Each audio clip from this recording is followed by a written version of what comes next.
Vicia, 2 de maio. Olá, gente, bora lá. 2 de maio.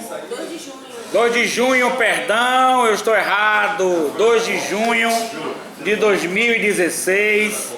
Iniciamos assim o final do semestre, Psicologia Jurídica. Vamos lá, gente? Então nós vamos trabalhar hoje com a questão da pesquisadora Ilana Kazoy. Ilana Kazoy é uma pesquisadora famosa que escreve livros. Algumas coisas eu concordo, outras não. E eu acho interessante que esses pesquisadores num júri, por exemplo, como Nardoni, num júri, por exemplo, como o Misael Bispo de Souza, em que as pessoas entram com senha, esses têm cadeira cativa. É um tratamento meio desigual para com o cidadão, para com outros pesquisadores também. Então vai aqui de público o meu registro. Quem é? O registro de público. Com certeza. O meu registro de público contra esse sistema que está implantado aí nos grandes júris pátrios, né? Vamos lá. O livro Serial Killers, Louco ou Cruel, é um bom livro, não deixa de ser. É da pesquisadora Ilana Kazoy. Ela, Ilana, classifica de terrível triade. E ela coloca como as características encontradas em comum, né, nos serial killers. Serial killers do inglês significa aqueles que cometem crime em série. Então a primeira é uma questão que ocorre nas crianças da enurese, que é incontinência urinária, até a idade adulta, certo? Aquela criança que continua fazendo o xixi, para ser mais prático, sem parar, não passando de uma idade mais avançada, e ela continua fazendo xixi. Isso tem alguma coisa dentro do psicológico da criança, dentro da psique, dentro do comportamento, dentro da conduta, que com certeza deve ser avaliado pela psicologia, certo? O segundo aspecto, que é encontrado de forma comum em todos eles, e isso tudo vocês poderão utilizar ou não, quem desejar, no júri, é o sadismo. O sadismo cometido contra animais e crianças. O sadismo é uma forma de masoquismo, você se faz sofrer. O sadismo, você tem o prazer em ver outra pessoa sofrendo.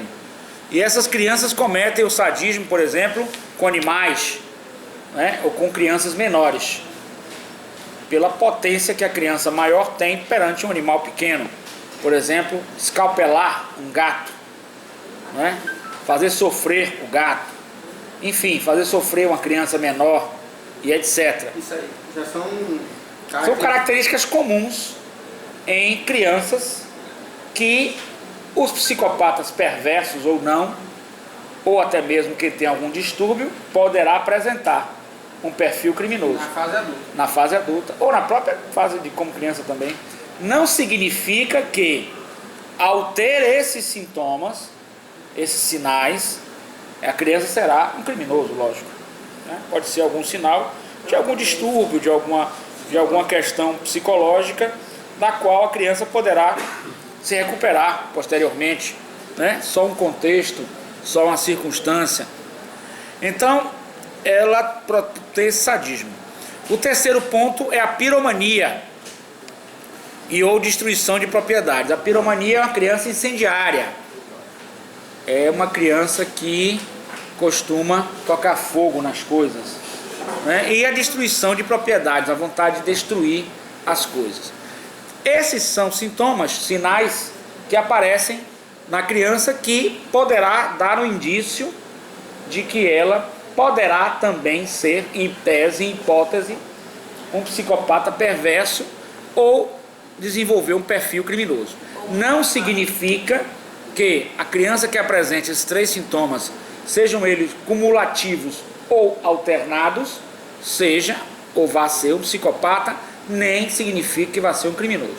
Eu, por exemplo, tenho um caso na família de uma prima minha que gostava de incendiar caixa de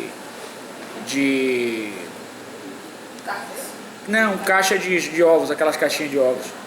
E ela chamava a gente, eu ia também, era pequeno, e ela começava a incendiar, todo mundo gostava, daqui a pouco tinha um fogo maior, vinha minha tia, minha mãe, aquela agonia. Eu não vou revelar a profissão dela hoje, por uma questão, depois que eu desligar a máquina eu revelo. Mas não revelo, não. É na área jurídica, mas não vou revelar não agora. Então ela tem outra coisa que ela tinha, um certo sadismo, né? Ela gostava de por exemplo, teve um caso que ela eu tinha um pintinho pequenininho e eu ficava estudando com minha mãe e queria ouvir o pintinho. De repente o pintinho parou. Criança não é brincadeira, eu ouvi o pintinho parar. Ela tinha matado o pintinho. Tem gente que faz isso. Agora não sei, é enurese, eu não acompanhei. Mas ela também não é criminosa. Não sei se é psicopata, mas criminosa até agora não se manifestou. Mas psicopata não sei. Aí cabe avaliar também. Bom, a pesquisadora ainda acrescenta um comportamento, um perfil de isolamento familiar ou social como importante elemento. Ainda cita a masturbação compulsiva como consequência previsível do isolamento da criança, como uma forma de fantasia, como devaneios provocados pelo próprio vazio, pelo próprio buraco da solidão, certo? Aí nós vamos poder falar um pouquinho da questão do isolamento, que eu vou explicar agora com uma tese do desamparo aprendido. É uma tese meio comportamentalista, mas eu vou explicar. Antes, porém, eu quero voltar a repetir a vocês de que nenhum desses sinais ou sintomas cumulativos ou isolados representa que a pessoa será, não poderemos afirmar categoricamente que ela será um criminoso, mas que alguns criminosos, a pesquisadora inclusive fez aqui, a Ilana, ela pegou 2 casos interessantes que eu vou mostrar a vocês, que foi o caso do Caetano e do John. Ela fez uma pesquisa e nessa pesquisa que ela fez, ela mostrou que esses cidadãos, eles possuíam, tanto um como o outro, esse perfil. Esse aqui é um livro dela que eu peguei, né? Que foi objeto do mestrado meu. E nesse livro eu consegui colocar algumas anotações. E aqui, por exemplo, nós vamos ver, por exemplo, o caso de um menino, que é um caso interessante, Caetano Santos Godino. Ela faz estudo de vários casos. Caetano era argentino, nasceu em Buenos Aires em 1896 e, dado suas características físicas, foi apelidado de anão orelhudo. Este é um caso que com frequência é estudado pela psicologia forense, por reunir várias características que merecem uma análise cuidadosa. Aos 16 anos, Caetano já era um assassino em série, tendo sido responsável pela morte de 4 crianças, pela tentativa de homicídio de outras 7 e pelo incêndio de 7 construções. Note também a característica incendiária dele. O histórico de vida e antecedentes familiares, já que esse é um fator essencial para o ser humano, o meio ambiente em que ele se encontra. Então, o histórico de vida e antecedentes familiares de Caetano mostram que ele era descendente de italiano, os pais eram imigrantes da Calábria e ele tinha mais 7 irmãos. Consta que o pai era alcoolista e abusador. Note a figura do pai como alcoolista e abusador, tendo contraído sífilis antes do nascimento de Caetano e provavelmente causado problemas à gravidez de sua mãe, né? E consequentemente a saúde dele e da irmã. O histórico de vida mostra uma criança violenta que começou a estudar com 5 anos de idade, mas que frequentemente foi expulso das escolas pelas quais passava devido ao comportamento agressivo e indisciplinado. Aos 7 anos de idade foi detido pelo espancamento de uma criança de 2 anos. Poucos meses depois foi novamente detido pelo mesmo crime, desta vez agredindo com uma pedra outra criança também de 2 anos. Note o segundo sintoma, que é o sadismo, essas agressões é o sadismo. Nós também que ele tinha uma tendência para incendiário, certo? Para piromania. Caetano exercia um poder de convencimento grande com as crianças. Características, em tese, não estou fazendo nenhum julgamento dele aqui de valor, nem poderia fazê-lo, mas em tese da psicopatia. Psicopatia não se sabe ainda por quê, mas se levanta a hipótese, por exemplo, a hipótese de que o sistema de amígdala, que é um sistema dentro do nosso cérebro, é uma glândula, né? Um sistema bem específico. Essa amígdala, ela gera as emoções. Essas pessoas não têm emoções. E as pessoas que não têm emoções são frias e racionais. Conseguem ver a vida com uma racionalidade muito maior do que nós, que possuímos emoções. A emoção atrapalha o raciocínio. E, através da emoção, nós somos convencidos das coisas. Certo? Por exemplo, quando a mulher quer casar com a gente, nós só casamos sob forte emoção. Quando nós queremos comprar um carro, nós só compramos sob forte emoção. Enfim, nós fazemos certas coisas nos momentos emocionais. Essa pessoa, tendo conhecimento desta emoção nossa, este psicopata, consegue nos manipular de uma forma muito hábil. Razão pela qual o júri popular, que vocês vão fazer do Maníaco do Parque, que era altamente frio e que sabia detectar, sem conhecimento de psicologia, ele sabia detectar quando a pessoa estava triste por um comportamento não verbal.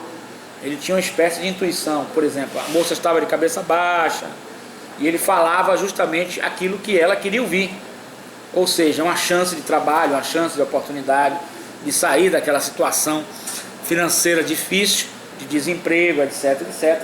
E razão pela qual ele atraía essas vítimas com esse pretexto.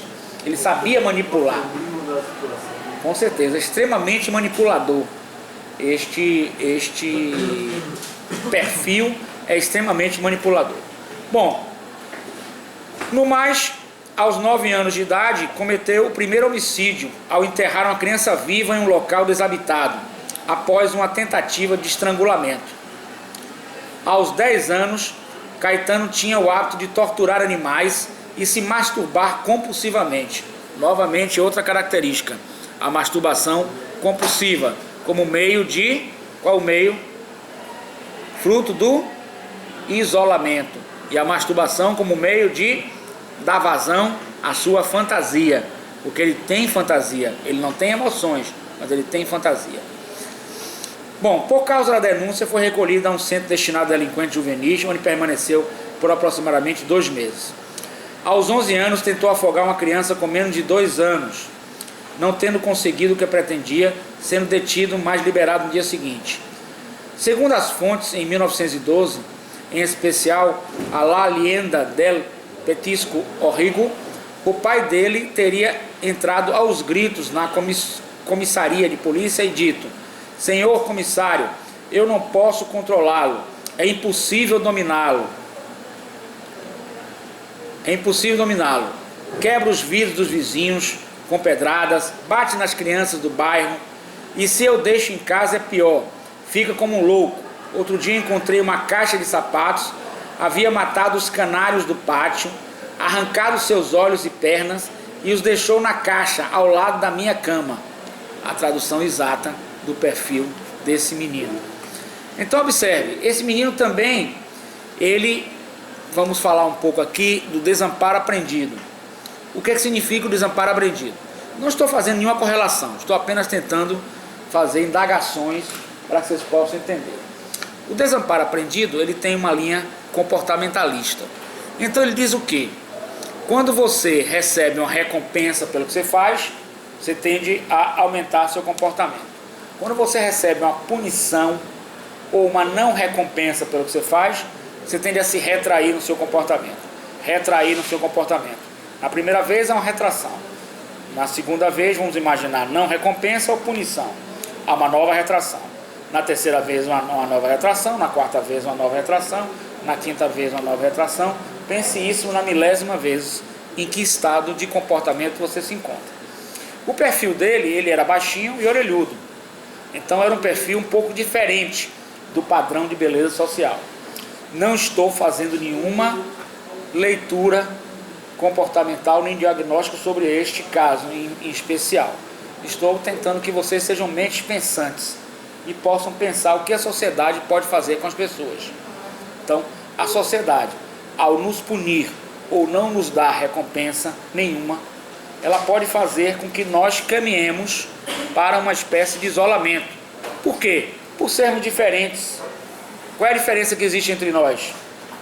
Física, comportamental, de pensamento, de religião, de sexo, de cor, ou que seja. Pode fazer com que haja uma certa retração nossa. E essa retração, ela gera um isolamento.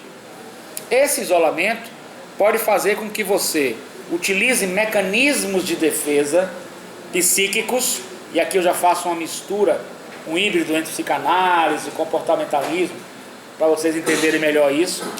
E esse isolamento faz com que você se retraia muito, e como mecanismo de defesa para evitar seu sofrimento, porque o organismo nosso, todo o sistema orgânico, ele procura evitar o nosso sofrimento, principalmente o psiquismo. Ele pode comandar, porque o psiquismo é totalmente energético, ele pode comandar um bloqueio para a paralisação da amígdala. E a paralisação da amígdala gera o quê? Gera falta de emoções. E a falta de emoções produz em você um ser racional, frio e calculista. Como você foi totalmente excluído da sociedade, qual é o pensamento que você tem? De revolta, de voltar-se contra a sociedade, certo? A essa altura, você já tem o desamparo aprendido, faz com que você não tenha força nenhuma. Desamparo aprendido já seria outro grau. Você não tem força nenhuma, aí você cairia numa depressão. Você ficaria numa situação de tamanha exclusão, de tamanha falta de recompensa, que você cai num abismo de não reação. Mas vamos imaginar que você caia nesse outro abismo de uma psicopatia. O que é que vai acontecer com você? Você vai simplesmente se retrair, ao ponto de você, num mecanismo de defesa, isso tudo é uma tese hipotética, da qual eu misturo alguns autores com as minhas convicções e minhas teses, e a partir desse momento você vai fazer o quê? Você se retrai a tal ponto que você anula as emoções, porque elas vão fazer você sofrer. Anula a amígdala e você passa a ser racional. Como a sociedade fez uma série de coisas com você, você não vai conseguir enxergar mais seus inimigos ou quem fez de forma individualizada ou grupal. Você vai se revoltar contra o todo. E aí vai gerar o quê? O sadismo pode gerar na criança uma enurese, incontinência urinária, pode gerar a piromania e ou destruição de propriedades, pode gerar uma série de coisas. Então, pode gerar um desejo de suicídio, mas pode gerar um desejo de matar, pode gerar uma série de coisas. Então, o que é que eu digo a vocês? Digo e afirmo sem medo de errar que se nós temos uma genética dos nossos ancestrais filogenéticos, do homem da pedra lascada, que era um homem agressivo, não é? Você pergunta hoje, por que o homem é agressivo? Ai meu Deus, por que o homem é agressivo? Ai meu Deus, por que o homem estupra? E tomamos aquilo de espanto. Mas isso significa ignorância. Porque o homem é agressivo e o homem estupra, porque faz parte da sua genética histórica. Ele pegava a mulher na pedra lascada e puxava pelos cabelos, arrastava ela e tinha relações com ela. Isso está dentro de nós, está no nosso inconsciente. Agora, a nossa cultura, a nossa educação, e aí o processo de melhorar a nossa agressividade, o processo de melhorar o estupro, está no processo educacional, não é verdade?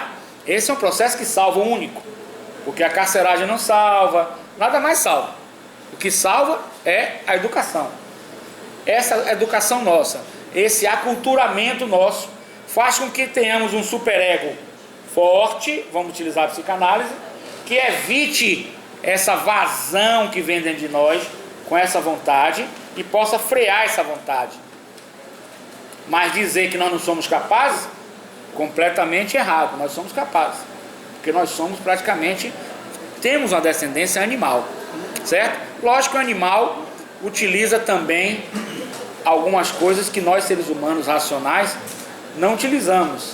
Ele utiliza sobrevivência, ele usa agressividade para sobrevivência, ele usa agressividade para se defender, e nós utilizamos algo mais do que esses dois fatores, certo? Como seres racionais. Certinho, gente? Professor, Dia, querido. a psicologia, ela já conseguiu desvendar a questão que atribui você o exorcismo, que principalmente antigamente se falava muito que estava possuído. Aquela velha história que a gente já conversou na aula passada, em várias aulas, em que a gente diferencia a religião da ciência. No futuro eu acho que vão andar casadas, porque a ciência não é o suprassumo da sabedoria. A ciência é burra e tem que ser burra. Por que ela é burra? Porque ela precisa de fatos que possam ser observados. Vocês não vão participar do júri não, meninas? E vocês vão pra onde? Vou falar do júri daqui a pouquinho. Vamos falar do júri daqui a pouquinho, menina. Aguente aí. Olha só, veja só. Presta atenção. Nós vamos separar a religião da ciência, porque a ciência é burra, mas a ciência tem uma razão de ser. Ela só acredita naquilo, olha lá, gente, presta atenção, naquilo que pode comprovar, observar, analisar, recomprovar, observar, analisar, isso em vários países do mundo, para chegar a um consenso. Até que você toma hoje um remédio, não estou fazendo propaganda de nenhum remédio, paracetamol, e você passa a dor de cabeça mesmo, porque ela tem efeitos bioquímicos, ela tem efeito biomédico, e ela é um produto que está no mercado, não é à toa, é um produto que foi estudado, reestudado, a ciência existe para isso. Mas a ciência não vai além do que pode observar, e muitas vezes pode existir uma possessão demoníaca, isso pode existir, mas não chegou ainda à ciência. O que a ciência explica que essas atitudes são do inconsciente, do nosso inconsciente, certo? A ciência psicológica utiliza o inconsciente desde a criança, né? Pode-se até alguns autores colocar desde o feto, né? Existe uma espécie de inconsciente até a fase em que você está atualmente. Outras que ultrapassam a ciência utilizam o inconsciente como se fosse de vidas passadas. E mais ainda, outros autores na psicanálise, como por exemplo Jung, Carl Jung, ele utiliza também o inconsciente coletivo. Como é o nome do autor? Carl Jung, ele utiliza o inconsciente coletivo. Então diversas são as situações que se apresentam. Mas para a ciência e para a psicanálise ou para a psicologia, você tem um comportamento que, dependendo da linha da psicologia, esse comportamento é oriundo de algo que existe dentro de você, de algo que foi aprendido, de algo que é genético, de algo que tem um conjunto de genética com o meio ambiente para cheirar você, entendeu? Então temos que analisar o seu histórico, olha lá gente, olha lá, seu histórico familiar, seu histórico social, suas relações, suas convivências desde a infância, para que possamos fazer um diagnóstico correto com você ou não, certinho? Então o maníaco do parque que vocês vão trabalhar, ele pode ter sido vítima de abuso, eu não sei o caso dele específico, foi caso de abuso sexual. Então você imagine a situação do abuso sexual que pode provocar na criança e pode provocar no seu psiquismo no futuro da sua idade. Vamos lá, então pensar e refletir, gente, sobre, é o tema também do júri. Toda essa aula de hoje, nós estamos finalizando, ela se base, tem tudo a ver com o júri do caso do maníaco do parque, o júri simulado que vocês irão fazer no dia... vocês irão fazer no dia 9 de junho de 2016 no auditório. Então nós temos para refletir a seguinte consideração. A teoria determinista considera o homem como produto da raça, do meio e do momento. Vocês concordam? Emita sua opinião, certo? Para Jean-Paul Sartre, A existência a existência precede a essência. Nenhum ser humano nasce pronto. Após o ser humano, mais o ser humano é, em sua essência, produto do meio em que vive, construído a partir de suas inter-relações familiares e sociais. Então é importante que a gente tenha isso em mente. Você, eu, qualquer um de nós, também, se você quiser acreditar assim, somos frutos do meio ambiente. Então, embora o homem possa conter aspectos filogenéticos da espécie, ontogenéticos, filogenético da espécie humana, ontogenético dos genes familiares, né? Mais interação meio social, certo? Hoje é a linha que não admite só o comportamentalismo e só a genética, né? O geneticismo. Então se trabalha nas duas linhas. Inclusive controvérsias existem aí com referência a comportamento. Comportamento do homoafetivo seria um comportamento genético somente? Não acredito. Seria um comportamentalista? Também não acredito. Então acredito na todas as suas interações, né, psicossociais, certo? Eu acho que seria a linha mais moderna. Existe então, nesse contexto todo, alterações neuroquímicas, né, que o nosso organismo é químico, sódio e potássio, dos neurônios, né? Vocês sabem que nós temos conjunto aqui de neurônios ligados por sinapses, né? Neurotransmissores que levam e trazem informação. Quando existe uma dor nossa em alguma parte do corpo, é através desse sistema nervoso central que nós percebemos essa no cérebro e vice-versa, né? Então, esse sistema pode sofrer algumas alterações neuroquímicas, certo?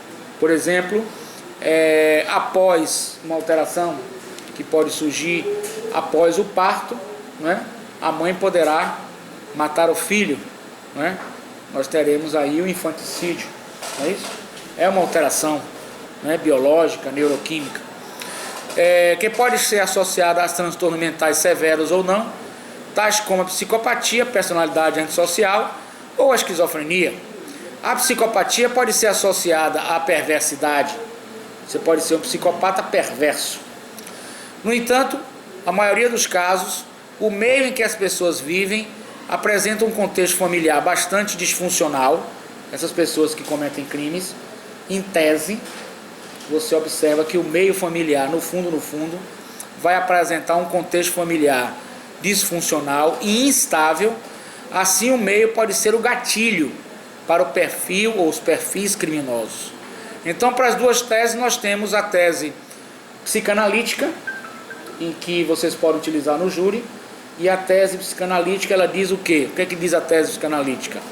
Ela diz que nós temos ego, superego e id.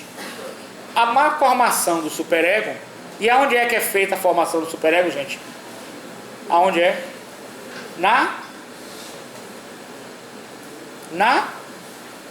Onde é que formamos o superego, gente? Da vida? Não, eu estou perguntando onde é que se forma o superego. Onde é que se forma o... Onde é que se forma o inconsciente? Onde é que se forma o... Onde é que se forma o superego, gente? Hein? Vamos lá, gente. Vamos lá, gente. Onde é que se forma um superego? É uma das instâncias de Freud. Se forma na infância, gente. Fase da vida, de 1 a 6 anos, na infância. Mas eu preciso saber onde é que se forma. Fase da vida. De 1 a 6 anos, de 1 a 7 anos, você se forma um superego. Mas eu precisaria que você dissesse também nas instâncias de Freud. Nas 3 instâncias. Esse superego, quando ele se forma, ele pode ter uma má formação. E onde é que ele tem uma má formação? Quando ele tem um pai alcoolista e abusador, a figura do pai, ela pode gerar na criança uma má formação do superego. Uma ideia do que é certo ou errado, distorcida, conflituosa ou contraditória. E isso chama-se má formação. Ou o superego pode conter vazios existencialistas, vazio de solidão, retração, enfim, uma série de coisas. Esses superegos, nós vamos fazer uma analogia, evidentemente que o superego é uma ficção de Freud. Eles teriam buracos. E o id inconsciente, com todas as suas fantasias, com todos os seus desejos, os mais perversos, os mais loucos, os mais cruéis. Você imagine o que pode ter no nosso id. Imagine aí. Imaginou o que pode ter no nosso id? Que desejos, se a gente deixasse o nosso id aflorar? Você imaginou, querido? Que desejos poderiam surgir se deixasse o nosso id aflorar? Que desejos, hein, querida? Que desejos poderiam surgir se nós pudéssemos deixar esse id aflorar? Que desejos poderiam existir? É melhor deixar ele quieto. Bom, mas ele não aflora porque tem o superego. Mas imagine que ele tivesse esses buracos, o id estaria no comando. Ele invadiria o ego e tomaria a situação. Ao tomar a situação, você faz tudo que for instintivo, tudo que for animalesco, tudo que for das suas repressões, tudo que for reprimido, vem à tona e você toma o controle. Aí você pode cometer um crime, aí você pode ser um serial killer. Explicação psicanalítica. A explicação behaviorista, nós temos uma linha diferente. Nós temos o estímulo, a resposta e a consequência. Se a consequência for negativa, de punição, de, digamos assim, não recompensa, vai haver uma retração sua. Várias serão as suas atitudes. Uma delas pode ser o quê? Pode ser você se isolar do meio social, pode ser você anular aquelas consequências negativas, pode ser você se voltar contra o meio social, pode ser uma versão que faça você lutar contra aquela situação e se tornar diferente daquela situação. Enfim, diversas situações comportamentais poderão ocorrer naquela situação behaviorista ali. Certinho? Então esses dois são as teses. As teses, mais ou menos em tese, estaria aí. O esquizofrênico, ele tem o ego partido, ele tem o id sob o controle, na parte do ego partido, o id sob controle, esquizofrênico, razão pela qual ele não tem consciência dos atos que pratica em sua totalidade. E o psicopata, não, ele tem consciência dos atos que ele pratica, ele tem o ego inteiriço, somente com pensamentos, sentimentos e comportamentos diferenciados do meio social, podendo ser perversos ou não, mas ele tem consciência dos atos que pratica. Certinho? Então era essa a informação que eu queria passar para vocês. E agora falar um pouquinho do júri que vai ocorrer no dia 9. Então a primeira coisa que eu queria que vocês copiassem, principalmente você que é o juiz, é o seguinte: formado o conselho de sentença, vou repetir, mas agora com mais detalhes. Não, dúvida. O conselho de sentença vai ser formado pelos alunos da turma ou não? Olha só, pergunta aqui, gente. Bora lá resolver o negócio do júri aqui. Já respondeu, hein?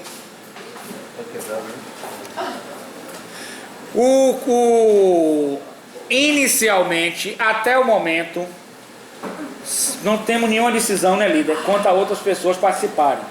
Então, até o momento, para não atrapalhar o nosso júri, o júri será formado por membros da nossa sala.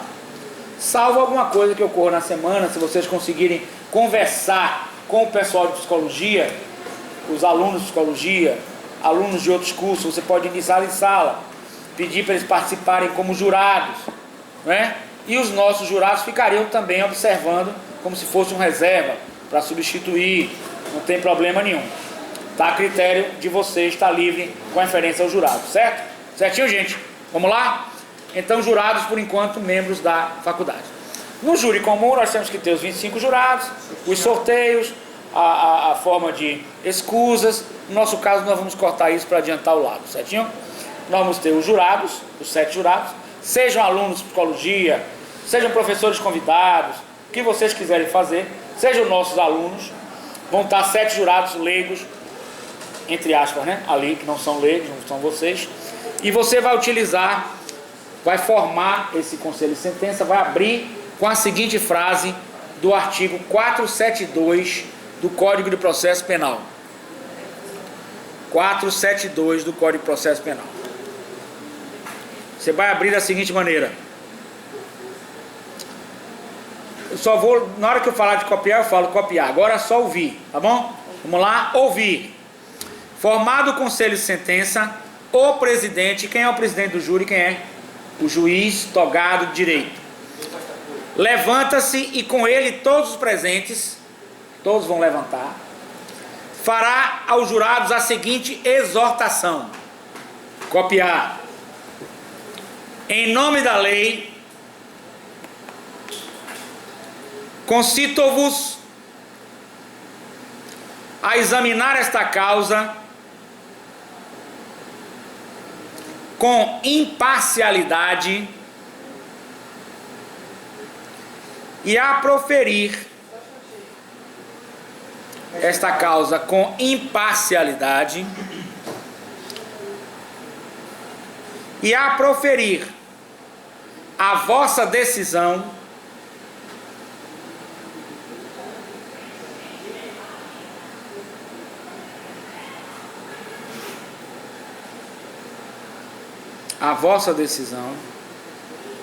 de acordo com a vossa consciência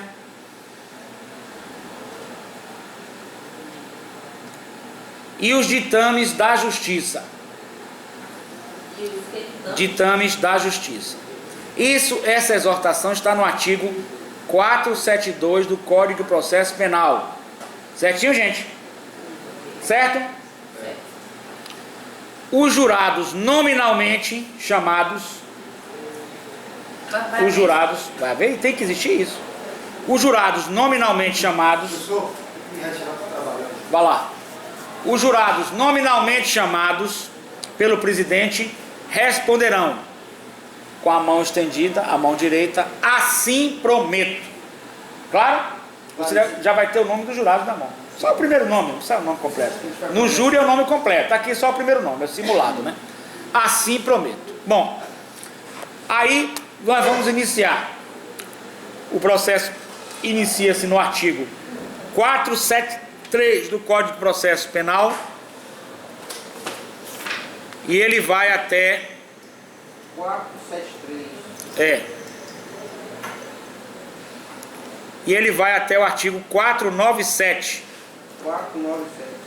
Do 473, perdão, do 472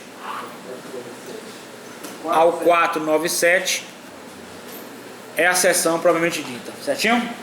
Agora da instrução em plenário. Instrução em plenário, 473. Bom, copiou, eu só vou dar uma leitura rápida porque vocês podem ver em casa. Vamos lá, gente? Prestado o compromisso pelos jurados, será iniciada a instrução plenária, pode ler em casa, não tem problema nenhum, 473. Quando o juiz presidente, o Ministério Público, o assistente, o querelante, o defensor do acusado, tomarão sucessivamente e diretamente as declarações do ofendido, se possível, e inquirição das testemunhas arroladas pela acusação. Quem são os ofendidos? As ofendidos são as vítimas. As vítimas mortas, vamos tomar o depoimento? Não. Tem certeza? Tem certeza absoluta? Você aposta comigo isso? Eu aposto. Você aposta? Você aposta? Nós vamos fazer inovação no Código de Processo Penal. As testemunhas serão vidas em sessão espírita. As vítimas, vamos lá. Olha só. As vítimas sobreviventes é que vão. Como no caso do maníaco do parque, teve quantas sobreviventes? Não, 9 não conseguiram salvar. Não. Foi uma que conseguiu escapar. Uma. Nós vamos ter que ter essa vítima que vai prestar o depoimento em primeiro lugar. Certinho? O primeiro depoimento é da vítima sobrevivente. Certinho? Vamos lá. Para inquirição das testemunhas arroladas pela defesa, o defensor do acusado formulará as perguntas. Olha lá, gente, ó. Vamos ter depois as inquirições das testemunhas de acusação, de defesa, depois da vítima sobrevivente. Tá entendendo? Tá claro? Claríssimo. Acusação, defesa, peritos. Se tiver, deve ter um médico psiquiatra que vai falar sobre ele. Alguém vai falar vai ter um médico psiquiatra. E por último, a declaração do réu. Do réu. Repete aí, professor. A ordem é: primeiro, depoimento das vítimas sobreviventes. Depois, a inquirição das testemunhas arroladas pela acusação.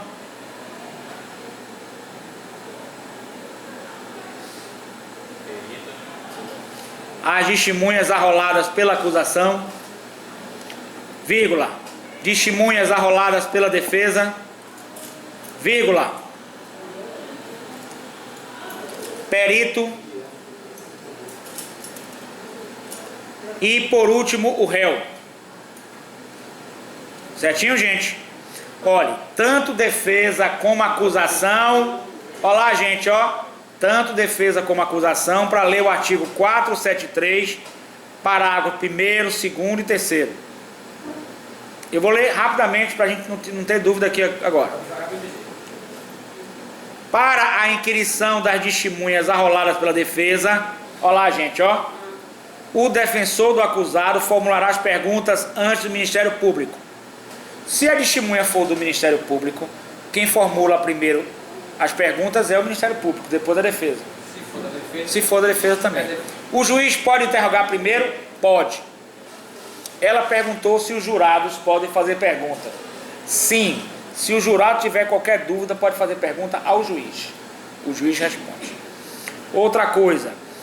As perguntas são no sistema americano, pela Lei 11.689 de 2008, feitas diretamente às testemunhas.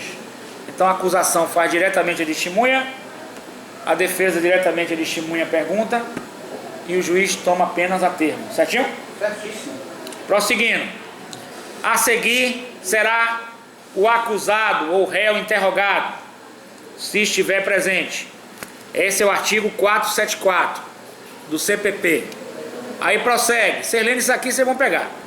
No nosso caso, nós vamos adiantar, porque já passamos por tudo isso, né?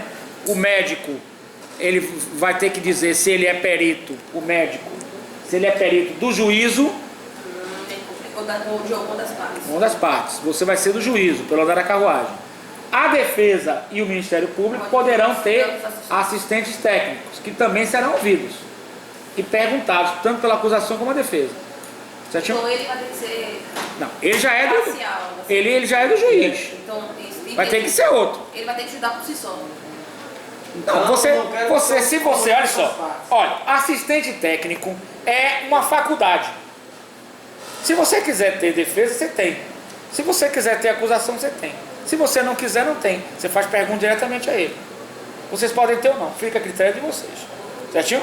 Podem não ter. Você já faz diretamente a pergunta a ele. Certinho? Vamos lá. Dos debates. Encerrada a instrução, será concedida a palavra ao Ministério Público. E aí nós vamos ter aqui, quanto tempo que a gente estipulou? 30 minutos, né? 30 minutos para o Ministério Público. Não, 30 minutos para o Ministério Público. 30 minutos para a defesa, logo após. E depois poderão ter réplica e tréplica. Não vai ter? Pode ter. Ah, sim, então com Não uns vai dar muito 30. tempo, não. Não, mas é um debate importante. Ah, então Vocês vão querer falar, vai ter. Estou falando que esse tempo é até. Você pode falar menos. Até é máximo. Você pode falar menos. Depois pode ter réplica e tréplica. Réplica e eu não tréplica. quero usar a réplica. Aí eu... Pronto, aí acabou. Né? Não quero usar réplica e tréplica. Certo? Poderá existir. Tanto para réplica quanto para tréplica, nós temos 20 minutos para cada. Ô, professor, quem Diferente dos 30 da sustentação oral normal. a réplica é quanto? 10 minutos. 20 minutos para cada. Pelo amor de Deus, não é pra ficar de empurrão. Certinho, gente? Vamos lá. Vamos prosseguir aqui agora. Olha só. Os apartes Vamos prestar atenção aqui os apartes. Enquanto o Ministério Público estiver falando ou a defesa estiver falando, pode ser feito os apartes. Só no primeiro momento, né? Não, na réplica também. Você pode até na réplica tirar, mas no júri lá não vai poder, tá? Mas você tira. Se você quiser Na adiantar. prática, na verdade, quando... Na prática pode, na prática pode. Na prática Mas pode, Não, pode tirar só um pouquinho. Mas nos 30 minutos normais você pode. Aí vai pedir a palavra, você vai conceder 3 minutos, vai suspender o tempo dele. Então, por exemplo... O Ministério Público está falando, a defesa quer uma parte para esclarecer algo, poderá fazê-lo, e esses 3 minutos, Tira pra defesa. tira, Não, acrescenta. acrescenta para quem está falando. Você Professor, suspende então o não tempo. fica a critério do juiz. Por exemplo, no Com a júri do parte é o professor direito. Paulo, escute, no júri do professor Paulo, quem decide quem defere o pedido ou não. Não, na realidade, fazem essa- a parte é um direito.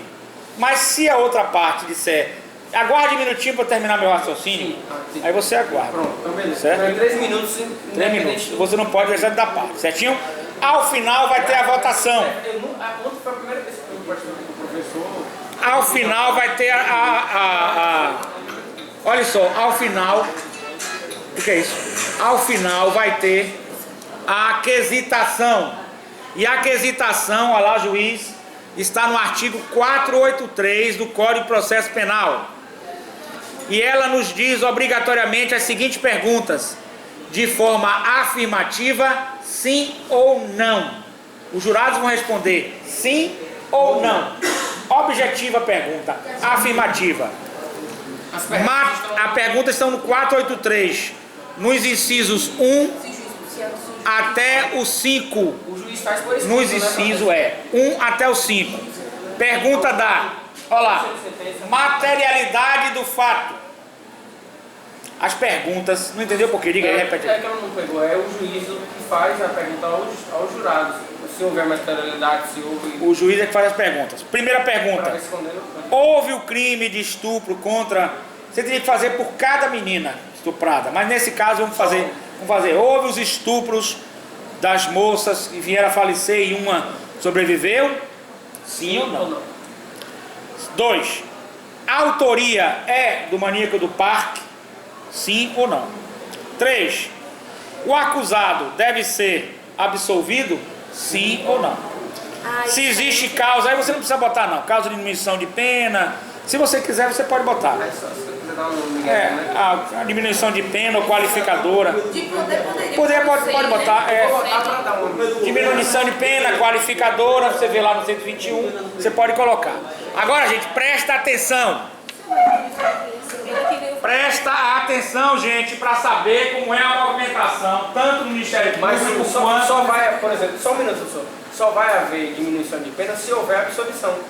Ou, aliás, se houver condenação. Se houver condenação. Se for absolvido, nem precisa. Não sai nada disso. Não, mas isso, mesmo que seja condenado, mas que tenha diminuição de pena, de certa forma a defesa ganhou algo. Sim, lógico. Sim. Tá? Agora presta atenção, gente. Uma coisa importante. A primeira tese pode ser de inimputabilidade ou outra qualquer, certo? E você pode ter uma tese subsidiária. A defesa é quem vai só colocar no Google tese subsidiária do júri. Agora, a movimentação do júri, presta atenção. A movimentação do júri, tanto para o Ministério Público como para a defesa, é livre. Você pode ficar rodando aqui normal. O que é que você faz? Vou dar 2 técnicas só, tanto para a acusação como para a defesa. Tem alguém de defesa aqui? Não. Tem. Você. E de acusação tem? A maioria. A maioria é acusação. Então vou dar 2 técnicas rápidas para não perder muito tempo. Porque depois tem mais técnicas, juro que vocês vão pegar na prática. Aqui é só o laboratório. A primeira técnica é o seguinte, levante aqui você. E fica agora, não procure tumultuar também, o júri, porque eu não mandar. Agora você está falando para essa moça aqui, ó. Você está falando para essa moça. Quem está falando, né, cara? Fica falando para essa. Aí o que é que você faz? Ó, você pode ficar assim por trás, fica mais perto dela aí. Dona Carla está conversando. Você pode, presta atenção, gente, ó, presta atenção todo mundo, ó. Olhe para ela, não olhe para mim não. Aí ela é acusação, você é defesa ou vice-versa. Aí você pode vir aqui e fazer assim, ó. Olhe para ela. Para ela, olha pra mim.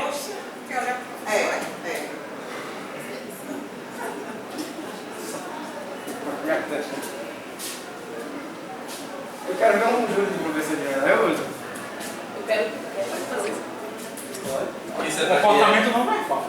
É pra distrair, né? Distrair ela, desmerecer a palavra dela, certo? Aí você pode falar, você pode rodar o júri. Agora, vai ter confusão. Você vai ter que controlar essa confusão. Quer pouco tempo, quer você na prática vai ter confusão mesmo, normal. Tem que controlar. Agora é massa assim. Colocar em dúvida, certo? Outra coisa.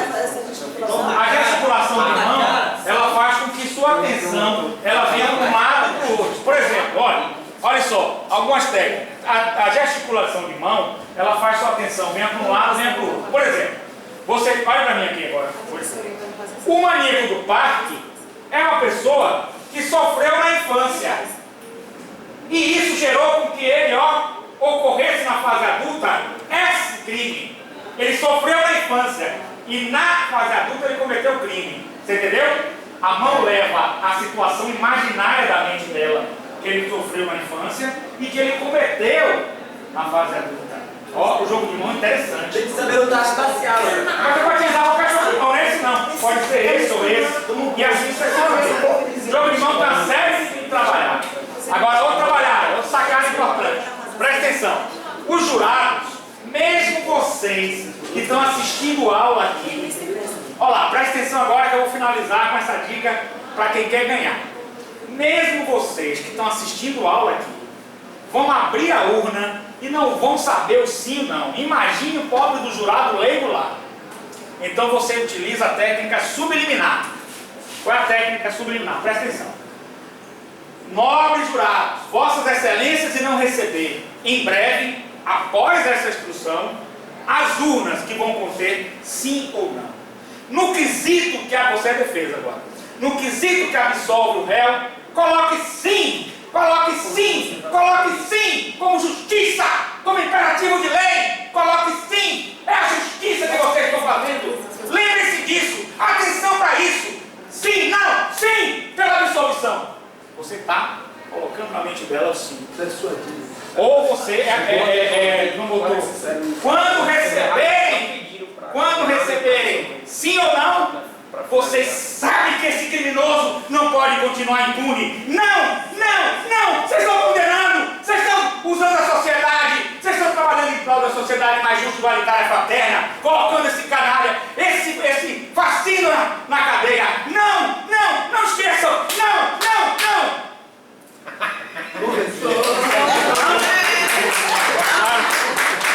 Só algumas técnicas, viu? Sem outras aí. Gente, ficou alguma dúvida aí? Vamos lá? Se surgir, vai surgir, claro, eu vou mandar um WhatsApp pro senhor. Pode ser? Pode ser. Agora final, gente, finalizando. Terminado o júri. Para os jurados, olha lá, Para os jurados se reunirem, sai todo mundo. Fica só os jurados. E o juiz e as partes. Tem escrito aí, né? Tem. Vota, depois chama todo mundo e anuncia o voto. Beleza? Professor. Vamos fazer um grande júri. Você falou não, a réplica é a réplica. Eita, pode pensar aí. Vai ter ou não no momento para poder. Não precisa não. E na pergunta Na réplica sim. Na primeira parte sim. Sim, na segunda não. Isso que normalmente a gente utiliza assim. Na atlética, no caso, para ela estiver na atlética, eu se Não. você não posso. Não. Assim como eu também não posso fazer. Agora não vai ser como o professor Paulo. Eu não vou deferir ou indeferir. Você pediu a palavra, eu sugeri duas vezes somente, dois a parte. 3 a parte. 3 a parte. 3 a parte de 3 minutos. Só para também toda hora, eu quero a parte. Usou um, ou acabou. 3 a parte de 3 minutos cada um. 3 por parte. 3 por Sim. Dona Menina aqui,